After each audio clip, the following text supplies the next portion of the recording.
Consulta nawe.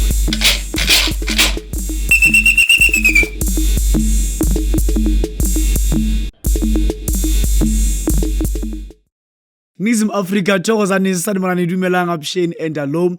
This Dr. Oti inyanga yompedi umelapho wendabuko ngaka ya setso. Mina ngithwasisile ngiphakamisile abantu ngithwalisile ngilaphile abantu. Lana ebunyangeni ayikho into engayenzanga. Manje into engizama ukuyisho kuwena ukuthi ngiwugobhela. Nginyanga enkulu. Enyangeni ezu10 eSouth Africa ekuthiwa zinkulu. Thanda ungathanda kumele ngibale lapha. Enyangeni ezu5 ekuthiwa zinkulu kuyinyanga.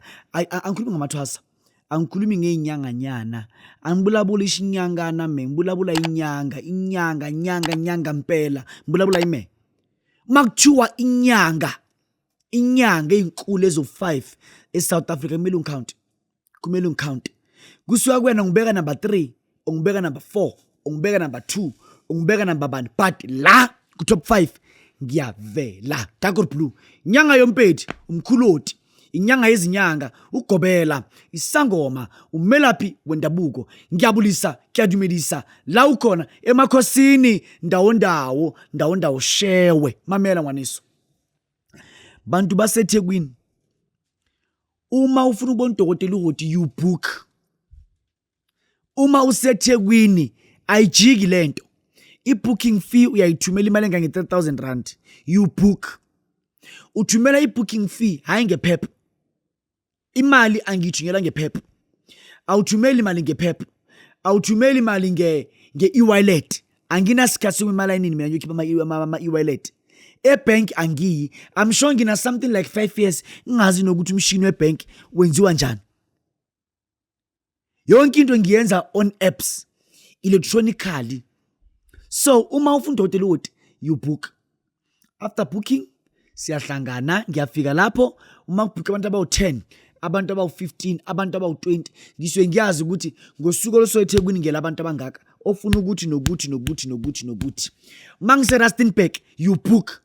Abantu bonke abase Rustenburg you book. Re tlhakana re bonana ko Seraleng Rustenburg you book. Uthumela imali yakho 3,000 rand.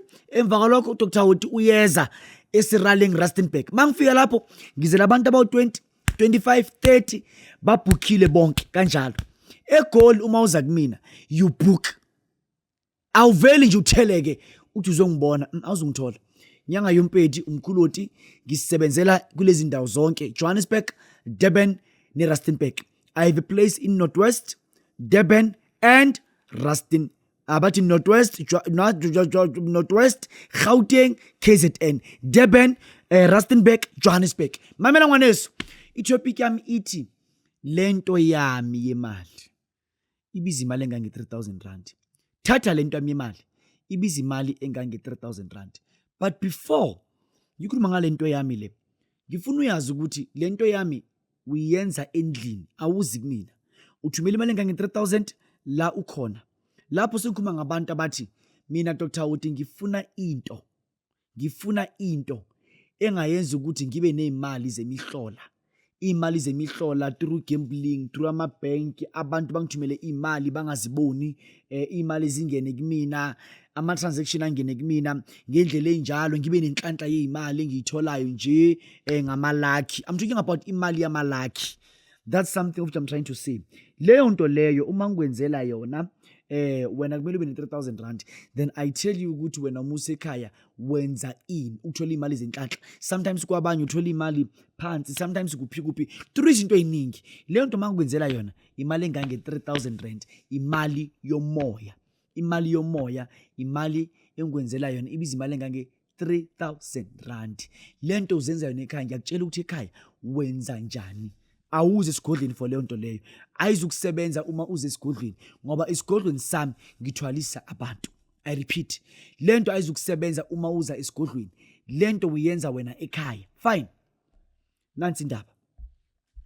Ngifuna ukukhuluma kakhulu ngomdliwa. Kunabantu abaningi abahamba bayothwasa. Ethwasa amadlozi amabi. Ethwasa umdliwa. Kunabantu abaningi ukuthi bathwase imidliwa. Umdliwa uma uthwaselile ubona kanjani? Ubona ngokuthi ube yisangoma ungabasebenzi abantu. Awuthwasanga dlozi, uthwase umdliwa. Ubona ngokuthi kungabi nabantu abaphupha ngawe njengomuntu kamoya. Uthwase idlozi noma uthwase ini? Uthwase umdliwa. Ubona ngokuthi ube yisangoma kodwa umqedwe uhambe uthengisa amatamatisi estradini. Awuthwasanga idlozi, uthwase umdliwa. Umdliwa unezimpawu zakho esikhomba ukuthi uthwase umdliwa. Leli dlozi lakho alizibonakalisi kuwe. Leli dlozi lakho alikhulumi nawe. Leli dlozi lakho alisho lutho kuwe. Leli dlozi lakho alizi kuwena. Leli dlozi lakho alivule inhlanhla zomndeni. Leli dlozi lakho likiyekela uhlupheke ulambile. Leli dlozi lakho lihlekisa ngawe. Abantu yabalapha abalapheki. Awuziboni ngisho nezindaba zabantu. Uthwase umdliwa. Umdliwa into eyikuthi ifika kanjani kumuntu? Umdliwa. Yebo gogo, amakhosi amakhulu, amakhosi amadala, amakhosi amakhulu. Umdliwa ke kube nabantu eyikuthi bayabulawa. Like Alexandra nje, umuntu ubulawa nje inibhekiso adliwe. Akwazi kungathi ukwazi inkomo umuntu Alexandra. Alexandra umuntu ubulawa kabuhlungu.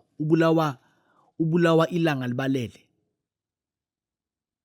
Alexandra umuntu ubulawa ilanga libalele. Alexandra umuntu ubulawa ilanga libalele kushisa. Nibheke so abulawa umuntu manje Alex. So lo muntu uyashona ngithi lo muntu meshona umuntu waseMalawi, umuntu waseGhana, umuntu waseZimbabwe, umuntu waseMozambique. Lo muntu meshonile abakubo abezi bazomlanda. Uma laba kubangezi bazomlanda, lo mdliwa usuhleli lapha yana. Wena unekhanda elilula. Uma unekhanda uyadlula. Wena uma udlula lo mdliwa uyakunamathela. Lo mdliwa ukunamathela usuyaqala uyakhuluma ngaphakathi kuwena. Umqala ukhuluma ngaphakathi kuwena. Number 1, usuthanda utshwala ubungathanda utshwala. Usuthanda abafazi ubungathanda abafazi. Number 2, usuba ne-spirit of masturbation, usuya masturbator. Umasturbator now and then, umujika nje ethwele ushaya indlwaba, umujika nje ushaya indlwaba, umujika nje ushaya indlwaba, umujika nje ushaya indlwaba, umujika nje ushaya indlwaba. The spirit of masturbation. Umqeda usumuntu oboniswa amabhayi, usumuntu oboniswa intaba, usumuntu oboniswa amanzi, usumuntu oboniswa into eziningi. Why ubona zonke ubona izinto lezi zonke? Ngoba lo muntu wasuka kude, edlula intaba, edlula amanzi, edlula ini, eza la eSouth Africa.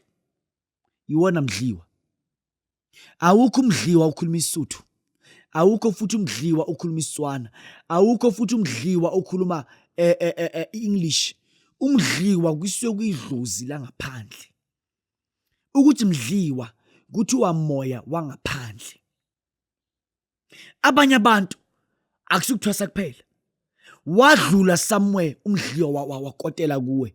Lo mdliwa njengoba ukotele kuwe, lo mdliwa njengoba uphila kuwe, iyona into ukuthi imosha into zakho. Lo mdliwa umosha amabhizinisi wakho, ukulwisa nomyeni wakho, ukulwisa nobani. Kunomdliwa kaSathana, umdliwa wamadimoni. But lo mdliwa loyo usuka nawe wena la usuka khona, uthola endleleni. Akusiyinto ethi umuntu waza nomdliwa, ayikho umuntu oza nomdliwa. Umdliwa uthola endleleni. And umdliwa at the end uzokubulala noma uzokufaka ejele noma uzomosha nje izinto zakho. Kunabantu abahlushwa imidliwa. Imoto zakho muna ziyamosheka. Lo muntu umuntu eyikuthi uze kuwena uzomosha yonke into. Lo muntu meze kuwena imoto ziyamosheka, ungathi uhamba ngemoto uthola intambo zemoto ngathi zidliwe igundwane, singadliwa ingayiniksi, zidliwe umdliwa. Umdliwa kwazi ukumosha ngisho nasendlini, ama-TV amosheka, ama-plate aphihlika, ama-light awasebenzi. La kunomdliwa khona, umuzi wakhona abantu abathanda ukuhlala khona. Umdliwa. nginyanga angisona celebrity angizelanga la uzenza amajoko. Ngize la ukuzofundisa abantu abansundu. Lo mdliwa lo wenza iphithiphithi kumele ukuthi ulungiswe izinto zibe right. Mamela ngwaneso, lento yami ibiza imali engange 3,000 rand. Ngile kule ndaba le yokuthi uma ufuna imali zikamoya, please call me. Ungithumela i-proof payment, ngikhuloti ngifakile imali kamoya, ngiyenza njani ukuthi ngiyithole? Then I tell you ukuthi wenza sona. Ngikuthumela i-voice note ne-video onokuthi lento leyo uyenza njani. Mamela, uma ukuthi umuntu ukuthi uhlusha umdliwa, imali zakho azihlali, unenkinga zeimali, you don't know what's happening, please make sure ukuthi ngifonela ngizokusiza. Siyabonga. Ngisada nawe.